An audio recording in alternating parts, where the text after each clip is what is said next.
You're listening to the Millionacres Podcast. Our mission at Millionacres is to educate and empower investors to make great decisions and achieve real estate investing success. We provide regular content and perspective for everyone, from those just starting out to seasoned pros with decades of experience. At Millionacres, we work every day to help you demystify real estate investing,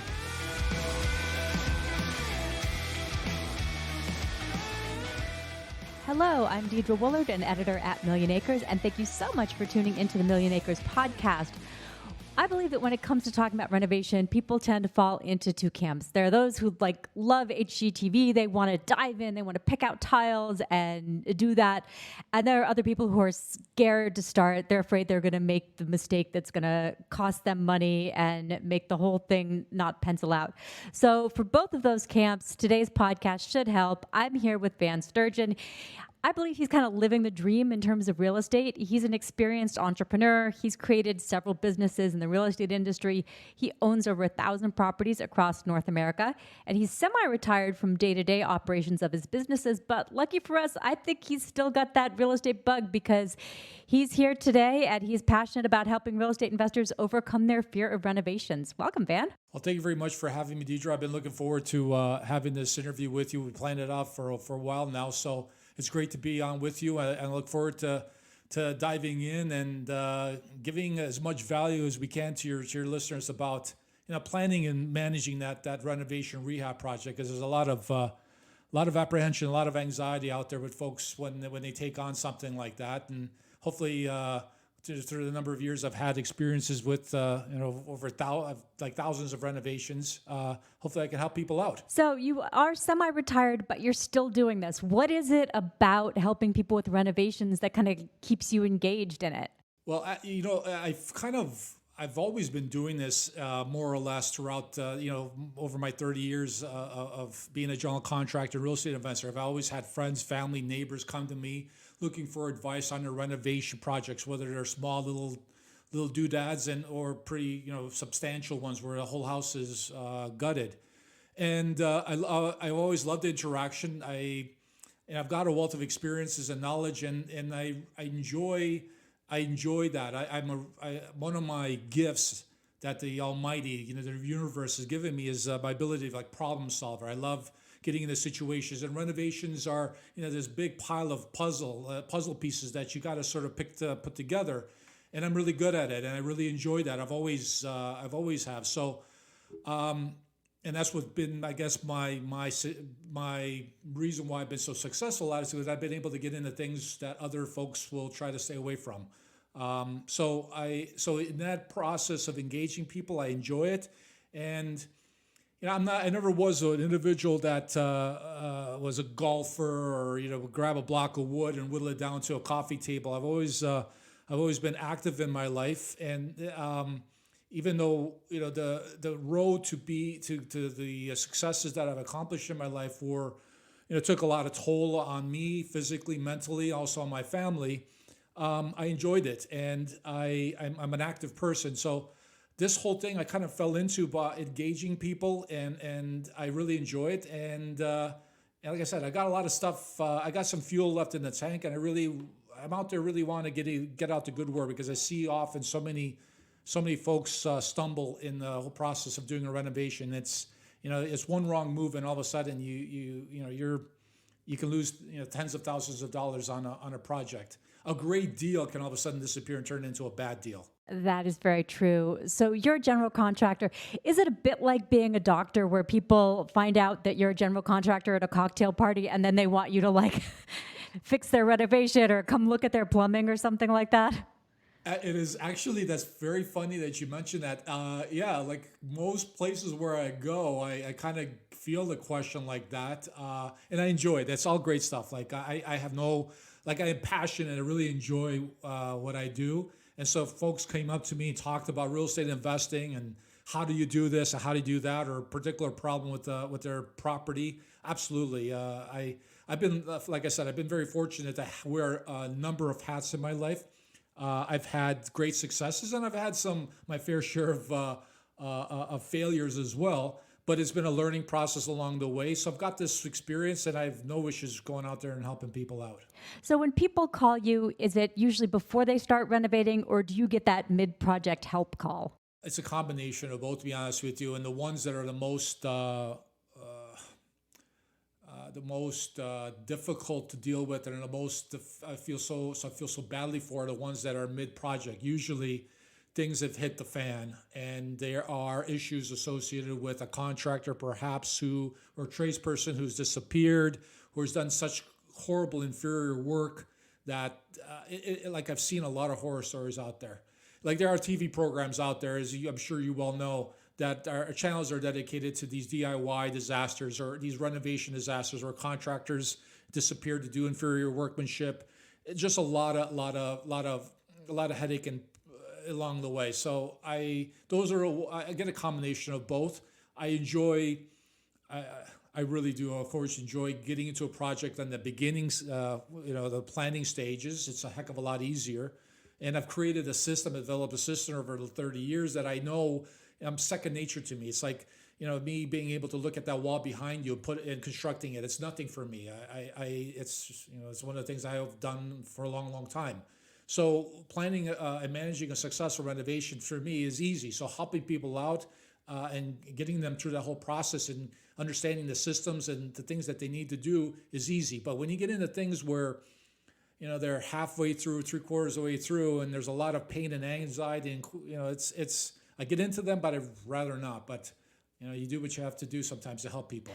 So on your website, you have this talk about needs and wants. And I think that's important for people when, hopefully, if they're starting before they start the project, thinking about what is a need versus a want.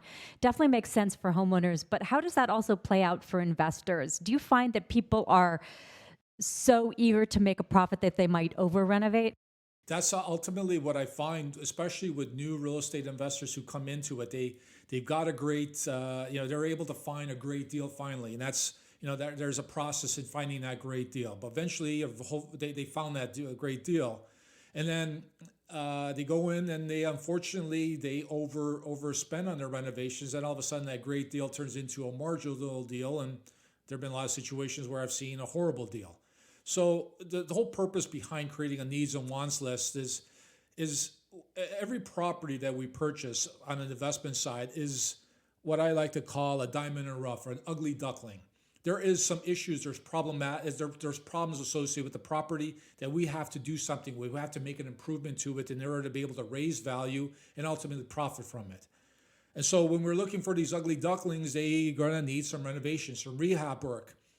And it's very easy for a new real estate investor to fall into a trap to over-renovate a property. And that's one of the reasons why before we even get to the needs and wants list, you really have to sit down and identify exactly what it is you're looking to accomplish in this particular project. So if you're looking to renovate it, if you're looking to rent it out, or if you're looking to flip it, you got to have a clear, defined goal, what it is that you're looking to accomplish. And once you've been able to identify that, you literally write it down. I'm a big proponent of writing things down and having them stare at you and slap you upside the face. Because that way, when you have that goal, everything that's associated with the project goes through that goal. So if I'm looking to rent a property out for $1,200, if I'm looking to do a flip and make $30,000 in profit, I need to make sure that everything that I do is going to correspond with reaching that goal. So part of the whole process of creating a needs and wants list is that we're going to go through the whole property and create an inventory list. We're going to identify things that need to be done and the things that we want to be done. And the things that need to be done are things such as like a hole in the roof, a broken window where the elements are coming in. And those are things that have to be done. They need to be repaired. But then you have situations where we're going to, on another side of the ledger, we have a wants list. These are things that don't necessarily need to be done, but would be nice to be done if they can be incorporated within the budget we've established. And so, I've seen the whole thing about over-renovating is that sometimes, as much as we want to replace the kitchen cabinetry that's dated from the 1970s, 80s, And if there isn't money in the budget, then we need to sort of, void that, or maybe figure out a different process of trying to create that renovation that's more cost effective because we have a budget. So the whole purpose behind the needs and wants list is that we do an inventory of things that we can do, should do, and that way we can then move forward in the process of completing that planning side of the renovation. So for every ugly duckling, you obviously have to have a great team of contractors. This year has been crazy in terms of hiring contractors. People have had to wait months. One of the things I worry about is that people are so desperate to get contractors that they might not check licenses and things like that. How important is vetting your contractors before you get started?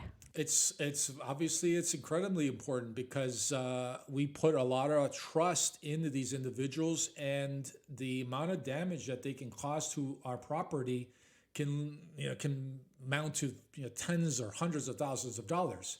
I have seen some real doozies where I've walked into projects where a contractor, tradesperson has gone and cut a load-bearing wall out, and the house is teetering, ready to collapse. I've been in situations where there have been clear negligence. There's tile installer will install tile that's up and down all over the place, where now you have no recourse then to rip it all out and start all over again. Time, money out the window because you have to start all over again. So the whole process of vetting your contractors, your tradespeople is incredibly important.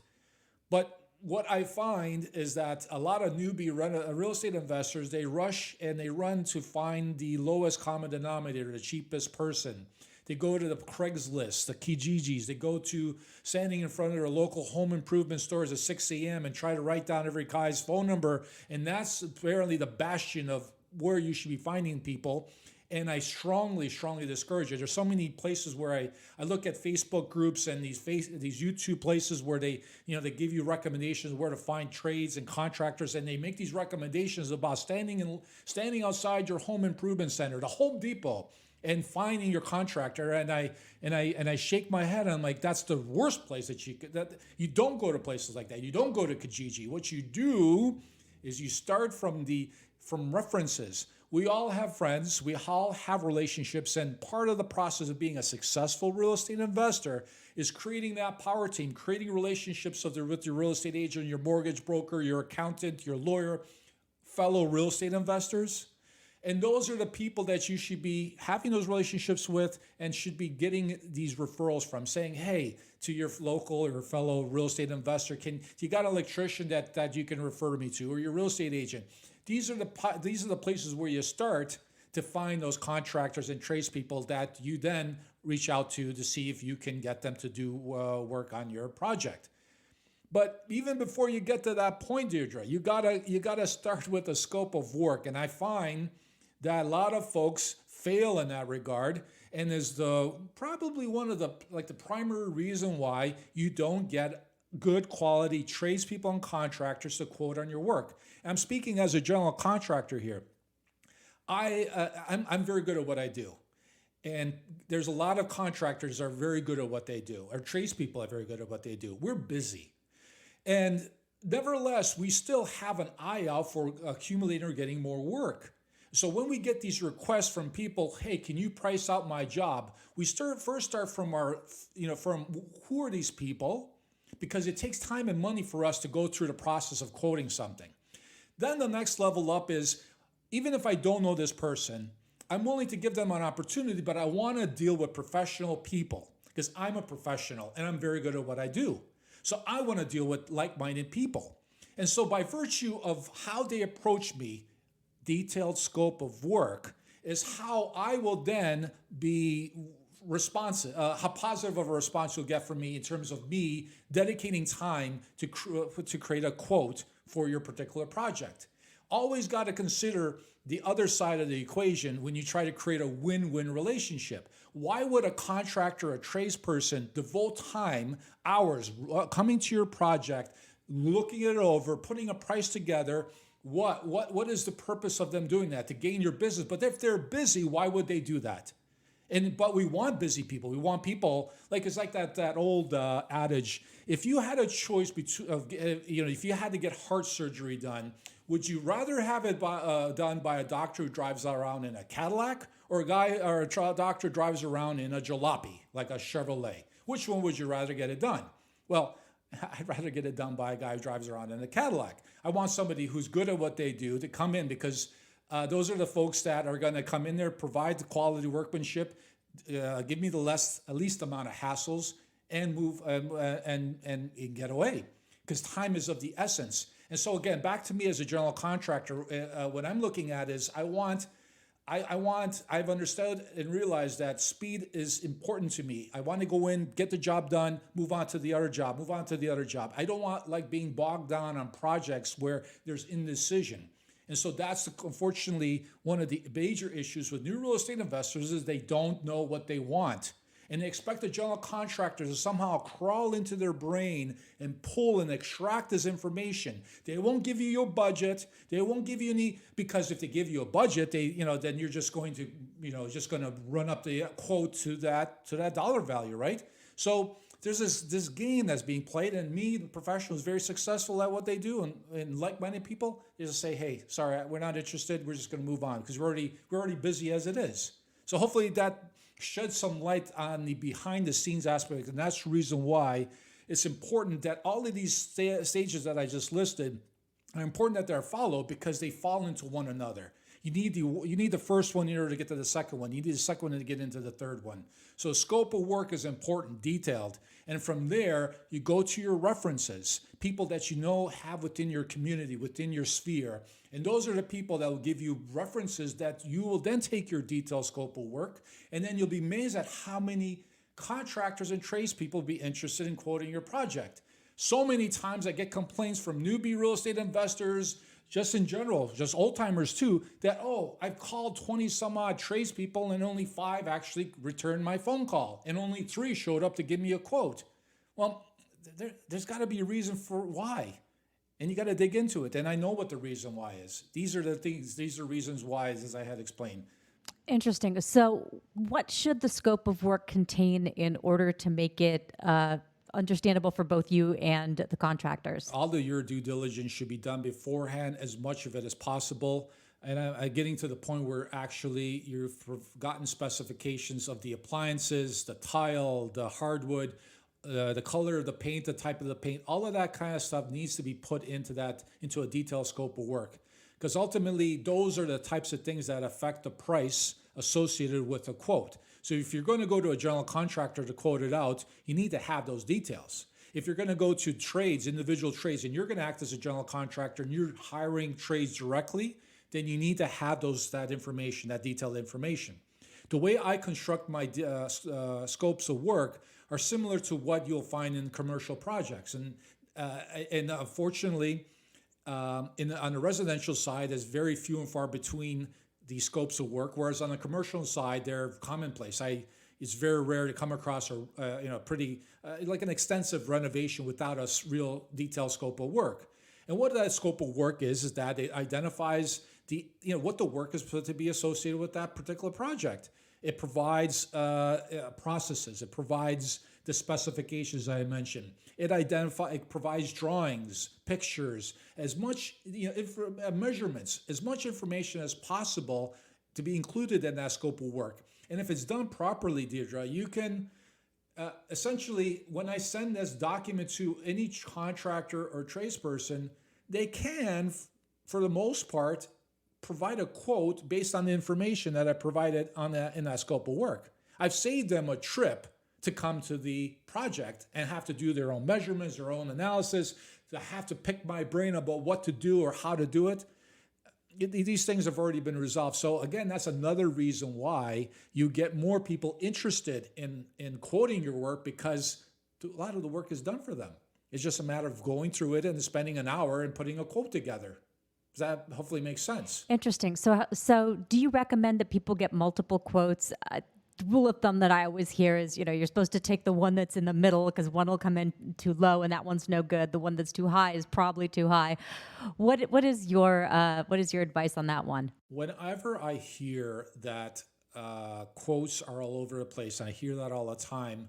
There are two reasons for that. One, you haven't provided detailed enough information associated with what it is that you're looking for, or one or some of the parties that are quoting it are not professional.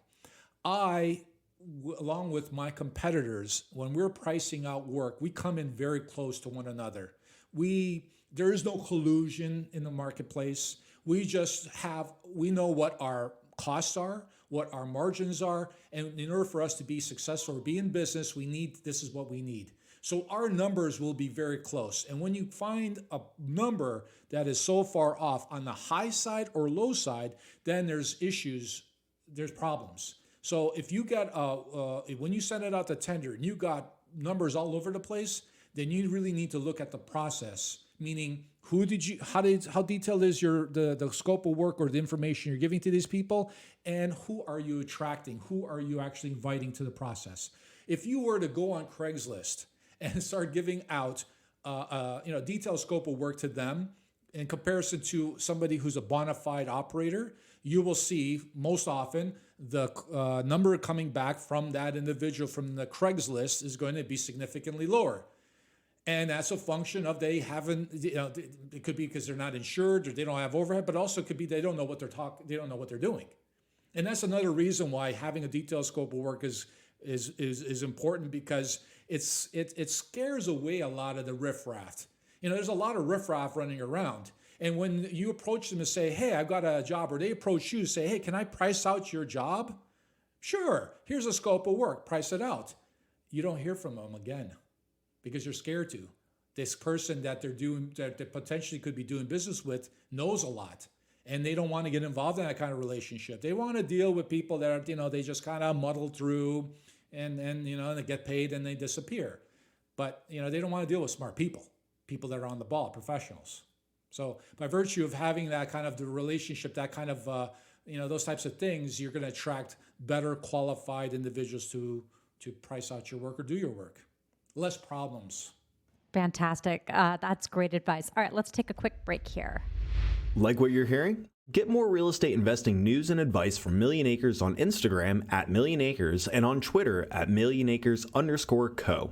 Some of our listeners are undoubtedly among the fortunate group sitting on piles of valuable tech stock.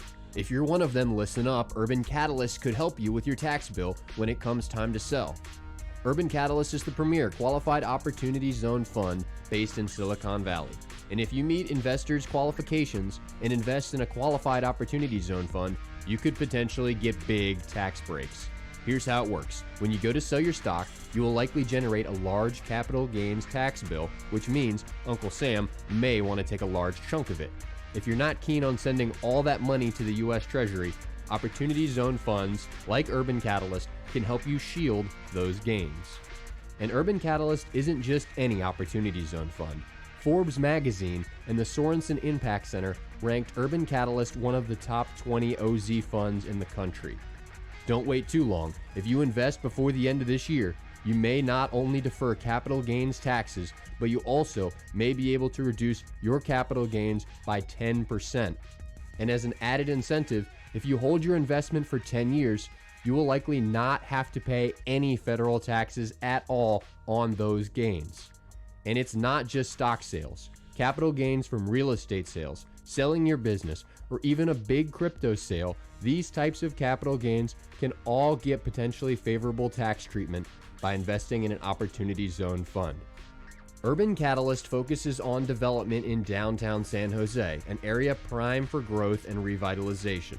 You can learn more about the fund and the numerous development projects underway by visiting urbancatalyst.com/millionacres. But keep an eye on your calendar. You only have 180 days after your capital gains event to invest in an Opportunity Zone program. So visit urbancatalyst.com/millionacres today. I'm back with Van Sturgeon, and we're talking about successful renovation projects. So let's get into some of the scary stuff. Let's talk about some of the specific issues. One of them that a lot of people are thinking about right now, especially we've had hurricanes recently. We're in rainy season on the East Coast. What about water damage and mold? What should people do when they find this in a project that they're looking to renovate?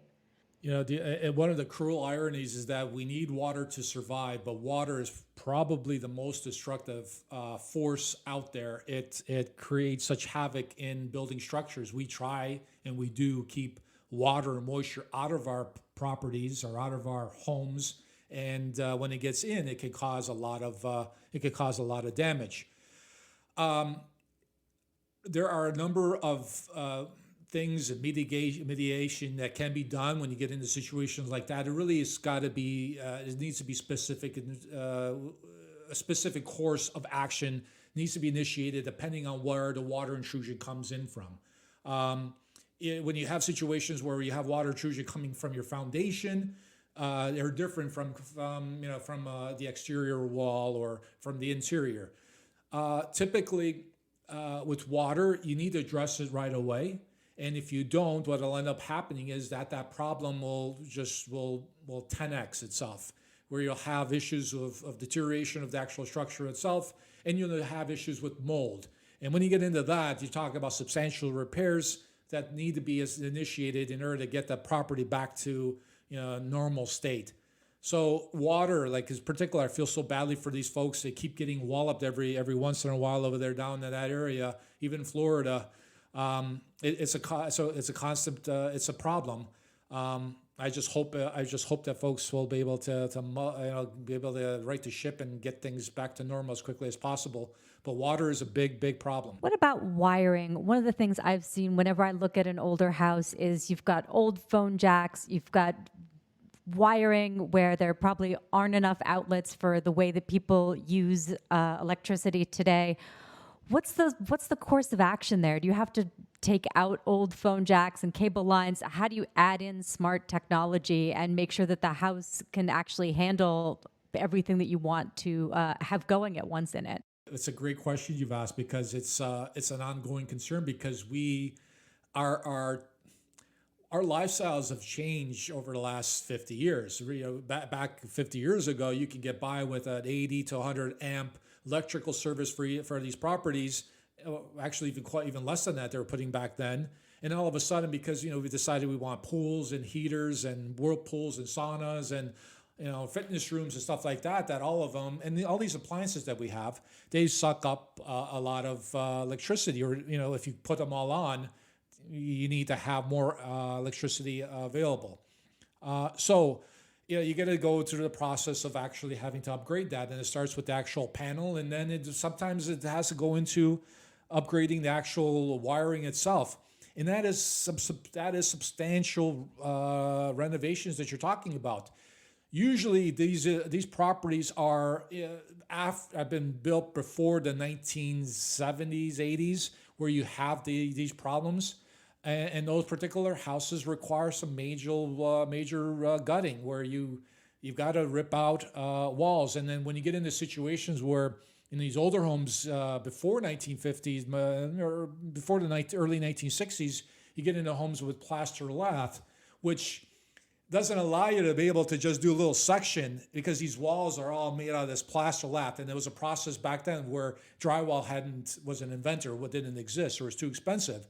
So you have these walls that are just these big sheets of this lath, like the steel mesh with plaster mortar on it.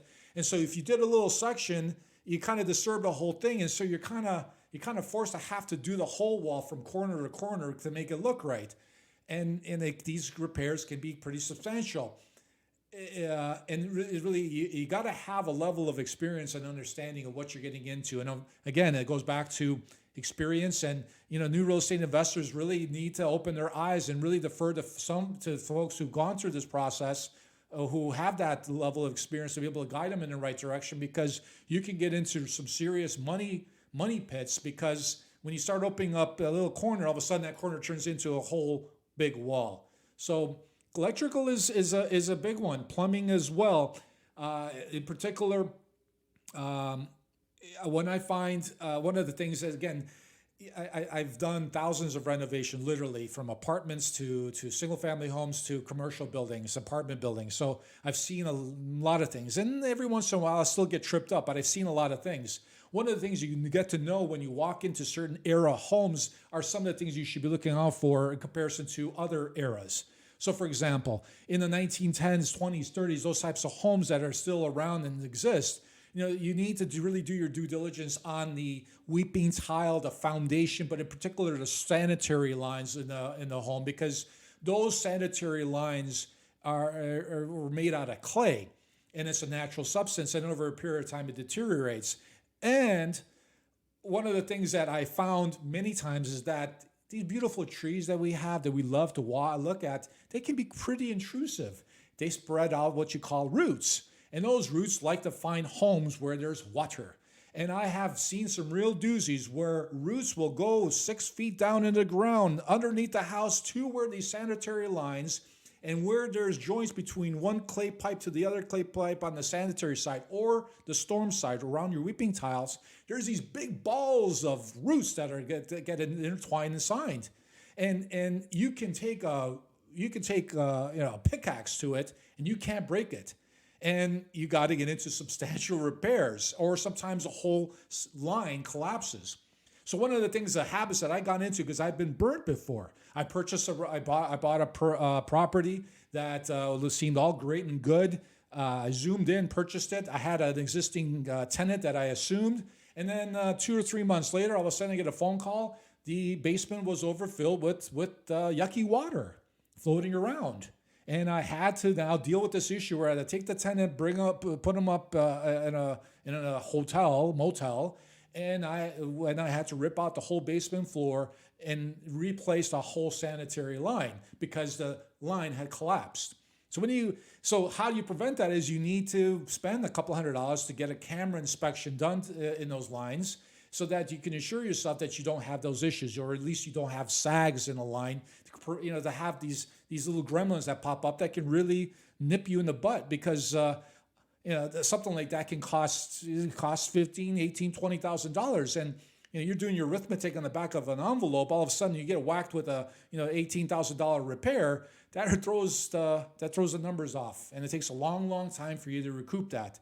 So yeah, those are the types of things that you got to keep an eye out. And again, it comes with experience. A lot of investors, they might be tempted to be buying something at auction or buying something as is. Do you feel that that they should always get multiple types of inspections, even if they're buying something as is? Of course, they should. I strongly encourage them to reach out and try to cover as much of the loose ends as possible. The problem is, and it's always been a problem, but in particular now, you have such an overheated real estate market where if you are out there looking for a deal and you're able to find a deal, and there are deals everywhere around us, but if you walk into a deal and it's truly a bona fide great deal, you only have an hour or 2 or 3 to make that deal, to pull the trigger and put it under contract. And you're not going to be able to get by with one of those, give me 7 days to think about it. No. If you're a serious player, you got to put your money. You're interested or you're not interested. So if you are out there and you're trying to, it's one of those situations where, which comes first, the chicken or the egg? You got to have that level of confidence of experience on the renovation rehab side to be able to walk into a property and accurately assess what it is that needs to be done, the time it's going to take, and amount of money it's going to cost to be able to do your little quick calculations on the back of the envelope, and to be able to say, yeah, this is a great deal, I'm going to buy it. Because if you don't have that level of confidence, you can't rely on that. That your general contractor friend or the house inspector is going to come, in 2-3 days to look at it. That deal is gone. That deal's gone. So I don't know how to answer that. Is that like that? This is the unfortunate dilemma, but it's always been like that. It's always been like that. Whenever there's a great deal, even if the market is so average, great deals get snapped up quick. They don't hang around. You don't have time to, tippy toe and do a little dance. No. You got to act quickly or they're gone. They're going to go to somebody else. And that goes with, relationships that I have with real estate agents that have these pocket listings or wholesalers. Wherever you find these opportunities, they come quick. So you got to be in a position to be able to act quickly. Is there anything for you that's an automatic no, or is it just a question of how much money it takes to fix it? I love, I come from a position where I've got so much experience and knowledge and I have the resources to be able to combat anything. I've built homes and subdivisions. So I've worn many hats. So for me to walk in, I like the houses that are uglier, that I like foundations that are leaking. I like things that are falling apart. I like sagging walls. I like all that stuff because it scares everybody away, and I could get some phenomenal deals. And then internally with my people, with my companies, I can look after them, and that's where I found the greatest home runs or greatest successes, where people just walk away from properties. There's some areas, geographical areas throughout North America, that have issues with foundation sinking. It could be because of soil conditions. It could be the way they were built. There's issues all across the country. Termites is another one. So whenever you come across a problem like that, folks, most investors are like, they don't want to touch you with a 10-foot pole. Meanwhile, I'm saying, back up the truck. I'll give me some, right? So there's nothing really I won't take, as long as you do the arithmetic. This is a numbers game. This is this unemotional. That's a beautiful part about it. It's a numbers game. You type in what you pay. You type in what your costs are, what your need is for terms of profit, and you spits out a yes or a no. Is this a good deal or it's not a good deal? And obviously you got to build in some contingencies associated with some overruns that you. This game it's a wild and crazy game. This real estate, there are times where the market can change on you. There's also times where you come across unexpected costs associated with a renovation rehab, and that happens to me as well. But again, I'm much better positioned to be able to act upon it because of the experiences and the skill sets that I have in comparison to new real estate investors who go out there. It's like there's an analogy that I often use is with regards to, if you want to learn how to play a piano or guitar, you can go out there and try to muddle along and try to figure it on your own. Or you can go hire a teacher that's going to sit right beside you and show you how to play that piano or that guitar. Which is the option? Which is the better approach for you?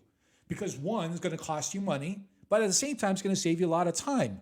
And if you're in the business of saving time, and in particular with real estate, it's saving really big money, because if one wrong move can totally devastate you, it can knock you out. And I've seen people being knocked out of a wrong move on a real estate deal, whether it's buying a bad deal or on the renovation side. But back to the analogy of a music teacher, do you see value in that person sitting beside you and helping you along the way? Or would you rather kind of figure it out? And how long is it going to take for you to figure out how to play that piano?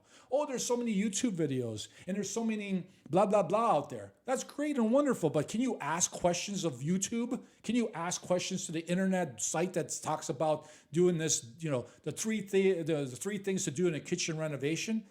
No. Every renovation, even though I've created systems and processes that I use repeatedly, they're also unique. There's things that pop up that need to be addressed, and if you're not in a position to be able to address them, it's a problem. It creates a level of uncertainty, and that's where you start getting into anxiety and apprehension about the whole process. So that's the reason why I'm out there preaching.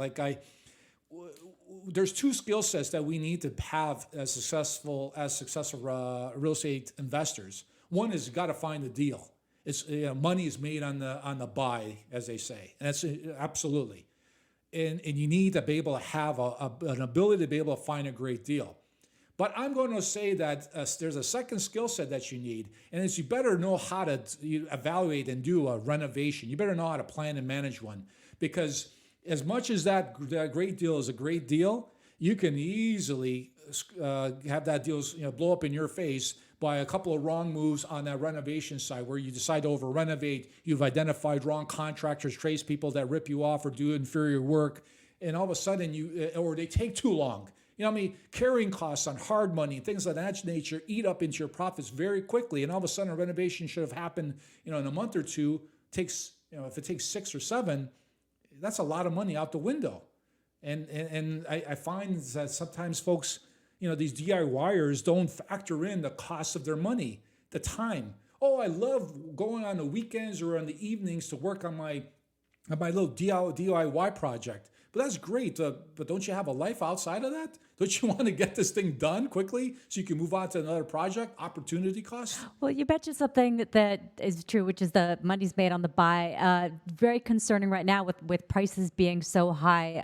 It seems to me that in a lot of markets, a lot of those what they call the cosmetic fixers are mostly gone, and some of them are being snapped up by the iBuyers and the other services that are buying homes quickly. Is that what you're hearing from the people that you work with, that a lot of the projects that are still available are the ones that need that extra things done to them?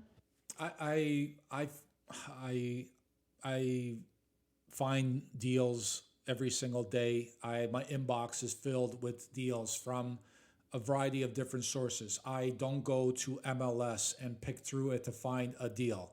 There are no deal, in my humble opinion, there are no deals on MLS because there are millions of eyeballs that are looking for exactly what you're looking for, and you're picking it through. I find my opportunities through the relationships that I have with real estate agents, wholesalers, bird dogs, real estate, insurance brokers, a whole cornucopia of people that I've created relationships with that know how serious I am as an investor and they provide me opportunities, and they bring me in, and they show me things that I have opportunities to be able to purchase or not. And the things that I see, a lot of folks don't see, but that's because of the relationships that I have. So I dispute the fact that there aren't deals out there. There's lots of deals. There are deals all around us. Right now, as we speak, where you live, there is somebody who is struggling with their mortgage payment. There's somebody struggling with some house repairs they want to get out, and they're embarrassed to put their house up for sale because it's in a dilapidated state. There's a lot of, there's people that are getting divorced. There's situations, and we don't want to take advantage of these misfortunes, but at the same time, somebody else will. And I don't look at it as taking advantage of these people. I look at it as helping them out because they need to get out, and they want to do it in a very clean and efficient manner. And so if you have they're around us all over. So you can find those deals and the opportunities. That's my opinion. I see it every day. So I don't agree with that. Now I'm going to also go to answer your question a little bit further, is that we have seen a compression of cap rates or returns on our investment. And you got the big boys now all of a sudden from the Wall Streets who would poo-poo the idea of owning portfolios of single-family homes. Now all of a sudden they're walking and they're starting to stamp up these good little, these opportunities. They are going out there and they're adding more fuel to the fire associated with this overheated real estate market. No question about that.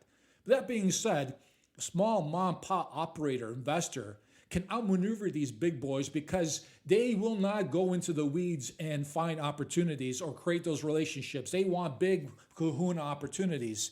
And so they like to buy portfolios, but you can be the one actually to work it to your benefit while creating a portfolio of 10, 12, 15 properties and then knock on the doors to those guys and cutting a deal. There's opportunities in doing that. I've gotten those phone calls from those folks.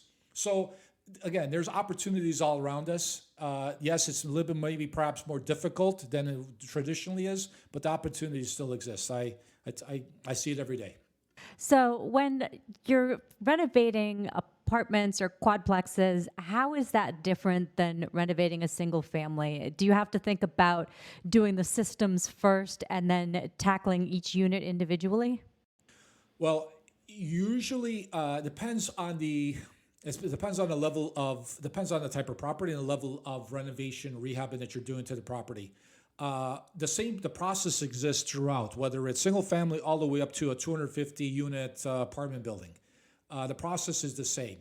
It's a matter of who you bring into the picture and the extent of the type of renovation rehab that you're doing. For example, if you're looking at a renovation, a rehab of the common areas of an apartment building, typically you're going to, especially if it's a B or B property, you're going to defer to interior designers who are going to handle that component of specifying the whole scope of work associated, identifying the finishes, the types of the way the tile are going to be installed, the doodads are going to be put in the hallways or common areas of the building, you're going to hire an interior designer, and you're well worth it. You're best to do that because they're professionals at it. If you have a parking garage that's leaking, or balconies that are falling apart because of the elements, or a building, the exterior wall has got issues, you would be hiring a structural engineer. And that structural engineer would create a scope of work associated with the step-by-step necessary to address that issue associated with that, the problems there with that property. It's not any different than you as owning a single-family home was looking to do a major gut rehab of a property. You got to go through the same process of identifying the processes, the specifications associated with each component, and then creating disciplines within that document so that it makes it very easy for the electrician, the plumber, the painter, or even the general contractor to be able to quote on it because all the information is there. There's nothing worse, and speaking as a general contractor, nothing worse when you get a document and there's missing information in it. You want to be able to put an accurate price together, but you can't because it's missing this and missing that. And so it's very important that you create a detailed document, and it forces you, the principal, the owner, to make decisions, and then you got to abide by them because it's written down in a scope of work. That's another thing that's often these newbie real estate investors all across the board, whether it's on the multifamily side all the way down to single family, is that they get caught up in the process. And it's very easy all of a sudden from that $100 toilet to go up to the $150 toilet. And then all of a sudden that paint, that's, the standard paint at $30 a gallon to go up to $45. And all of a sudden, tick, tick, tick, tick, tick, tick, all of a sudden you're at a budget overrun. All of a sudden this renovations cost you a lot more money. And then all of a sudden there's change orders and issues and time has to elapse. And this is the problem that a lot of folks have when they get into renovations, that they start to over-renovate or they start to get into things that they shouldn't be. By virtue of the scope of work, and you've got a budget that you've nailed down, it forces you to stick to it. And then, again, remember what I said in the beginning, goal. You'll get, ultimately, everything gets back to the goal. If we're looking to rent the place out for $1,200 a month, we're going to reach our goal if we follow everything. If we're going to flip the property, it's going to get us to that point of what we're looking to make. I think you made a really good point there because project creep happens to everybody, and it's so easy for people to get, for it just to get out of control. And you keep coming back to that scope of work, which is, I think, really important for people. It's not the fun stuff. Nobody wants to write out the scope of work. It's time consuming. It's certainly, maybe it takes some of the, people would think it might take the creativity out of it. But really the end goal here is to make money, not have a project. Well, there's a time to be creative and all that kind of stuff, and that's before you actually have guys or gals running around with hammers banging on your walls. And another thing that I come across is the ironic part about doing this renovation, rehabbing to a property, whether it's multifamily, commercial, single family, is that if you're the owner, there's a lot of anxiety, apprehension in the whole process. Because the irony is that in order to increase value of a property, you got to beat it up. You got to rip it apart. You actually have to decrease the value of the property. In the midst of you doing a demo and you rip out the kitchen, bathroom, all that kind of stuff, and if you were to call up an appraiser to give you an appraisal of the property, do you think it'll be less than what you paid for it? Of course you will. And then on top of that, to make restitution, to make it all go away, to make it all beautiful, you got to start writing check after check after check, pouring more and more money, and then all of a sudden to get it to the point where you've decreased the value. That process for folks maybe like me, it's like second nature. It's like water off a duck's back. But for a lot of other people, it's a period of a lot of anxiety and apprehension. And for those folks, I really, truly recommend that you find some mentorship, some coaching, some individual that can sort of shepherd you through the process, because there's a lot of pitfalls that you can fall into that can create a lot of damage to your, these real estate investment dreams and hopes and aspirations that you might have. Well, then there'd be no HGTV channel because then there'd be nobody having these disasters. I wanted to ask you about How do you make sure that the neighbors around you don't lose their minds when you're doing a massive gut rehab like that? Is there anything do you reach out to the neighbors or anything like that ahead of time? We all want to be good neighbors. You need to reach out and have some sort of direct lines of communication with these folks, and have sort of explain to them that what you're doing is actually beneficial to everybody on the street.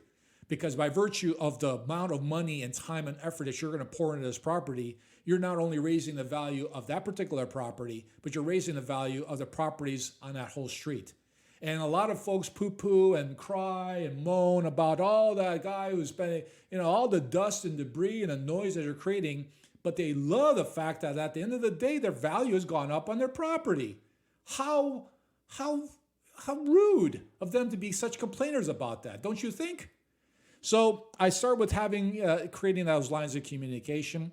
Also, having speed, efficiency, professionalism, and being able to go in there, bang it out, getting your job done in a clear and concise and quick manner goes a long way to keep those people with the pitchforks and those signs away from your property.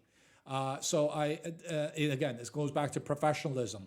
And so if you're able to do that, I think there shouldn't be that much of a concern associated with those folks about what you got to do.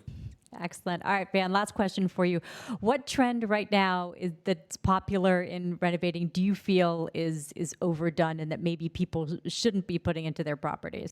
That's a very difficult question because I invest in 4 different areas across North America. Each of those areas has their own particular thing. It might be that crafty kind of thing, or it could be the hospital look, white on gray. The things that will be popular in Tampa, Florida, are not going to be the same in Detroit, Michigan, or Cleveland, Ohio, or in St. John's, New Brunswick. And those are a couple of places I invest in, just threw out there. So in general, I think that we're going to see soon the white on gray kind of thing, that thing is going to start to phase out because it's overdone. And I think we're going to start to see more of the warm color elements start moving in. That's just in general, but be very specific. It's hard. Every geographical area has their little thing, and it's up to us. See, one of the things that new real estate investors or any real estate investors got to do is they really have to do some extensive market research in their areas before they do a renovation. And that's part of the whole setting up a goal and validating it. You got to get in there and just understand that if I want to get to the goal of renting my place out for $800 a month, what are comparable rental properties out there in my marketplace, immediate to my property, that are at that $800? What do they have, so that I know what I have to do to my property? There's got to be some real serious due diligence you got to go out there and do to be able to get to that point to clearly identify the steps or things you need to do your property to be able to get to that point where you can charge $800 in rent after you renovated a property. And so again, if you do that, you should be validating your goal, ensuring yourself of success if you do that. I love it. Well, Van, thank you so much for your time. I think you've given people a lot to think about. Definitely scope of work, number one, most important. Reminder to listeners, you can learn more about Van and how he helps people at vansturgeon.com. You can always email us at media@millionacres.com to share your thoughts. Stay well and stay invested. Thank you for tuning in to the Millionacres Podcast. I hope you liked today's show. If you enjoyed this episode, please consider subscribing through your favorite podcast provider. If you have any questions, please feel free to drop us a line at help@millionacres.com. Stay well and stay invested. People on this program may have an interest in the deals, offerings, or services they discussed at Million Acres, or the Motley Fool may have a formal recommendation for or against. Always consult a certified tax professional before acting on tax advice, and do not buy or sell assets based solely on what you hear.